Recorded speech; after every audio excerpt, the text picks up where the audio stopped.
Hello Madhu. చెప్పండి sir. నువ్వు ఇప్పుడు పంపించావు కదా మెయిల్, ఆ అది అంతా ఓకే గానీ ఒక లైన్ అనేది కట్ చేసి మిగతాదంతా యాజ్ యూజువల్ గా ఉంచాలి. లైన్ చేసి పంపించండి సార్. సరే, నేను మార్కింగ్ చేసి పెడతాను. ఆ లైన్ అలా తీసేసే, తీసి మిగతాది అలా ఉంచు.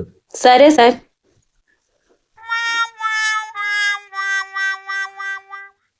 ఓకే, నేను ఇదిగో లైన్ మార్కింగ్ చేశాను, అది నీకు పంపిస్తాను.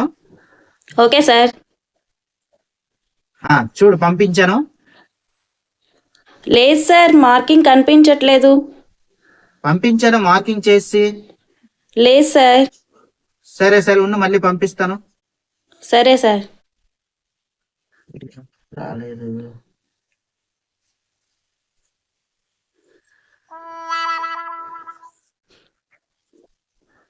చూడు మళ్ళీ పంపించాను. లేదు సార్, మళ్ళీ మార్కింగ్ లేదు. అయితే సిగ్నల్ ప్రాబ్లం, నెట్వర్క్ ప్రాబ్లం లాగా ఉంది. నేను కొద్దిసేపు అయ్యాక మళ్ళీ మార్కింగ్ చేసి పంపిస్తాను. సరేనా? సరే సార్. ఓకే.